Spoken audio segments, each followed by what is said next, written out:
ಕನ್ನಡದ ಮನಸ್ಸುಗಳಿಗೆ ನಮಸ್ಕಾರ. ಇದು ಈ ದಿನ ಪ್ರಮುಖ ಸಂಕ್ಷಿಪ್ತ ಸುದ್ದಿಗಳ ಹೂರಣ. ನೀವು ನೋಡ್ತಾ ಇದ್ದೀರಾ ಬಿಬಿ ನ್ಯೂಸ್ ಕನ್ನಡ. ನಾನು ತೃಪ್ತಿ ಬಸವರಾಜ್. ಕೋರ್ಟ್ಗೆ ಹಾಜರಾದ ದರ್ಶನ್ ಹಾಗೂ ಪವಿತ್ರ ಗೌಡ. ಚಿತ್ರದುರ್ಗ ಮೂಲದ ರೇಣುಕಾಸ್ವಾಮಿ ಹತ್ಯೆ ಪ್ರಕರಣದ ಟ್ರಯಲ್ ಈಗಾಗಲೇ ಆರಂಭವಾಗಿದ್ದು, ಪ್ರಕರಣ ಸಂಬಂಧ ರೇಣುಕಾಸ್ವಾಮಿ ಪೋಷಕರ ಸಾಕ್ಷಿ ವಿಚಾರಣೆ ಮಾಡಿದ ಕೋರ್ಟ್ ಇಂದಿಗೆ ಅರ್ಜಿ ಮುಂದೂಡಿಕೆ ಮಾಡಿತ್ತು. ಇಂದು ಅರ್ಜಿ ವಿಚಾರಣೆ ಕೈಗೆತ್ತಿಕೊಂಡ ಸೆಷನ್ಸ್ ಕೋರ್ಟ್ಗೆ ವಿಡಿಯೋ ಕಾನ್ಫರೆನ್ಸ್ ಮೂಲಕ ಪರಪ್ಪನ ಅಗ್ರಹಾರದಿಂದ ಪವಿತ್ರ ಗೌಡ, ದರ್ಶನ್ ಹಾಗೂ ಉಳಿದ 5 ಜನ ಆರೋಪಿಗಳು ಹಾಜರಾಗಿದ್ರು.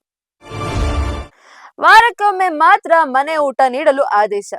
ರೇಣುಕಾಸ್ವಾಮಿ ಕೊಲೆ ಕೇಸ್ನಲ್ಲಿ ಜೈಲಿನಲ್ಲಿರೋ ಪವಿತ್ರ ಗೌಡಗೆ ಮನೆ ಊಟ ನೀಡುವಂತೆ ಬೆಂಗಳೂರಿನ 57ನೇ ಸಿಸಿಎಚ್ ಕೋರ್ಟ್ ಈ ಮೊದಲು ಆದೇಶ ನೀಡಿತು. ಈ ಆದೇಶವನ್ನು ಜೈಲಾಧಿಕಾರಿಗಳು ಪ್ರಶ್ನೆ ಮಾಡಿದ್ದರು. ಈ ವಿಷಯದಲ್ಲಿ ಕೋರ್ಟ್ ತನ್ನದೇ ತೀರ್ಪನ್ನು ಮಾರ್ಪಾಡು ಮಾಡಿದ್ದು, ವಾರಕ್ಕೆ ಒಮ್ಮೆ ಮಾತ್ರ ಮನೆ ಊಟ ನೀಡಲು ಆದೇಶಿಸಿದೆ. ಶಾಸಕಿ ವಿರುದ್ಧ ಅಶ್ಲೀಲ ಕಮೆಂಟ್. ಮೂಡಿಗೆರೆ ಕ್ಷೇತ್ರದ ಕಾಂಗ್ರೆಸ್ ಶಾಸಕಿ ನಯನಾ ಮೋಟಮ್ಮ ವಿರುದ್ಧ ಇನ್ಸ್ಟಾಗ್ರಾಂನಲ್ಲಿ ಅಶ್ಲೀಲ ಹಾಗೂ ಅವಮಾನಕಾರಿ ಕಮೆಂಟ್ಗಳನ್ನು ಮಾಡಿದ್ದ ಪ್ರಕರಣಕ್ಕೆ ಸಂಬಂಧಿಸಿದಂತೆ ಪೊಲೀಸರು ಆರೋಪಿಯನ್ನು ಬಂಧಿಸಿದ್ದಾರೆ. ರಾಮನಗರ ಮೂಲದ ಯಕ್ಷಿತ್ ರಾಜ್ ಎಂಬ ಯುವಕನನ್ನು ಮೂಡಿಗೆರೆ ಪೊಲೀಸರು ಬಂಧಿಸಿ ನ್ಯಾಯಾಂಗ ಬಂಧನಕ್ಕೆ ಒಪ್ಪಿಸಿದ್ದಾರೆ. ಈ ಸಂಬಂಧ ಕೈ ಶಾಸಕಿ ನಯನಾ ಮೋಟಮ್ಮ ಪ್ರತಿಕ್ರಿಯಿಸಿದ್ದಾರೆ. ವ್ಯಾಯಾಮ ಮಾಡಿದ್ರು ತಪ್ಪು, ಬರ್ಡೇ ಆಚರಿಸಿದ್ರು ತಪ್ಪು. ವಿಶೇಷವಾಗಿ ನಾನು ಮಹಿಳೆಯರ ಪರ ಧ್ವನಿ ಎತ್ತಿದ್ದೇನೆ. ಅಶ್ಲೀಲ ಕಮೆಂಟ್ ಸಂಬಂಧ ಕಾರ್ಯಕರ್ತರು ದೂರು ನೀಡಿದ್ದಾರೆ. ಈಗಾಗಲೇ ಆರೋಪಿಗಳನ್ನು ಅರೆಸ್ಟ್ ಕೂಡ ಮಾಡಿದ್ದಾರೆ ಎಂದು ತಿಳಿಸಿದ್ದಾರೆ. ಸುದೀಪ್ಗೆ ರಣಹದ್ದು ಸಂಕಷ್ಟ. ಬಿಗ್ ಬಾಸ್ ಶೋ ಹಾಗೂ ನಟ ಸುದೀಪ್ ವಿರುದ್ಧ ದೂರು ದಾಖಲಾಗಿದೆ. ರಣಹದ್ದುಗಳ ಬಗ್ಗೆ ನಟ ಸುದೀಪ್ ಆಕ್ಷೇಪಾರ್ಹ ಪದ ಬಳಕೆ ಮಾಡಿದ್ದಾರೆ ಎಂದು ದೂರು ದಾಖಲು ಮಾಡಿದ್ದಾರೆ. ಸುದೀಪ್ ವಿರುದ್ಧ ಪಕ್ಷಿ ಪ್ರೇಮಿಗಳು ಹಾಗೂ ರಣಹದ್ದು ಸಂರಕ್ಷಕ ಟ್ರಸ್ಟ್ ನಿಂದ ಬೆಂಗಳೂರು ದಕ್ಷಿಣ ಡಿಎಫ್ಒ ರಾಮಕೃಷ್ಣಪ್ಪಗೆ ದೂರು ದಾಖಲು ಮಾಡಲಾಗಿದೆ.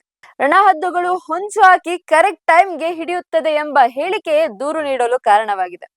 ಹದ್ದುಗಳ ಬಗ್ಗೆ ಸರಿಯಾಗಿ ಮಾಹಿತಿಯನ್ನು ವೀಕ್ಷಕರಿಗೆ ತಿಳಿಸಬೇಕೆಂಬ ಆಗ್ರಹ ಕೇಳಿ ಬಂದಿದೆ. ಕರ್ನಾಟಕ ಬಂದ್ ಎಚ್ಚರಿಕೆ. ವಾಟಾಳ್ ನಾಗರಾಜ್.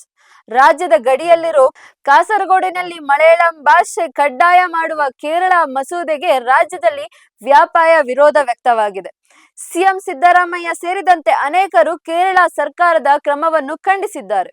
ಇದೀಗ ಕೇರಳ ಸರ್ಕಾರದ ವಿರುದ್ಧ ಕನ್ನಡ ಪರ ಹೋರಾಟಗಾರರು ಪ್ರತಿಭಟನೆ ಮುಂದಾಗಿದ್ದಾರೆ. ಕೇರಳ ಮಸೂದೆ ವಿರೋಧಿಸಿ ವಾಟಾಳ್ ನಾಗರಾಜ್ ರಾಜಭವನ ಮುತ್ತಿಗೆಗೆ ಯತ್ನಿಸಿದ್ದಾರೆ. ಕರ್ನಾಟಕ ಬಂದ್ ಎಚ್ಚರಿಕೆ ನೀಡಿದ್ದಾರೆ.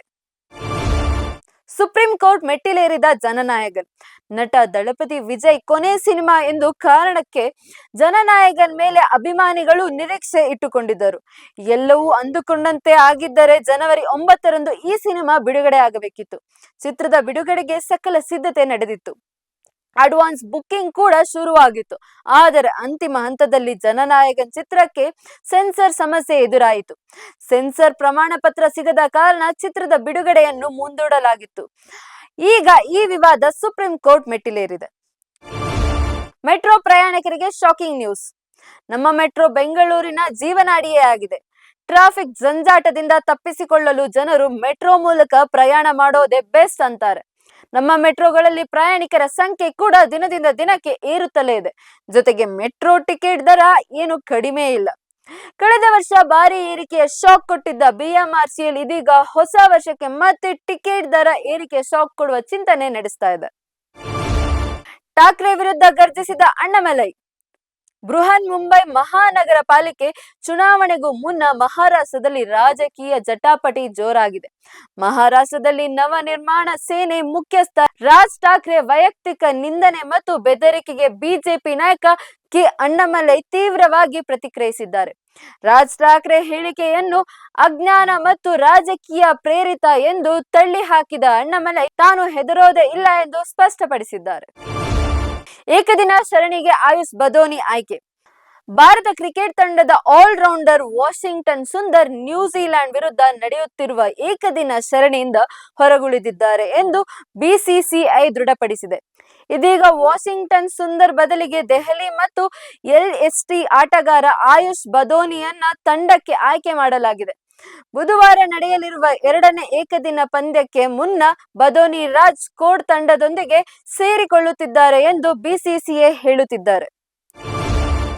ಇದಾಗಿತ್ತು ಈ ದಿನದ ಪ್ರಮುಖ ಸುದ್ದಿಗಳ ಹೂರಣ. ನೈಜ ಹಾಗೂ ತಾಜಾ ಸುದ್ದಿ, ಪ್ರಾಮಾಣಿಕ ವರದಿ, ನಿಷ್ಠೂರ ವಿಶ್ಲೇಷಣೆಗಳಿಗಾಗಿ ಸದಾ ಗಮನಿಸಿ ಬಿಬಿ ನ್ಯೂಸ್ ಕನ್ನಡ.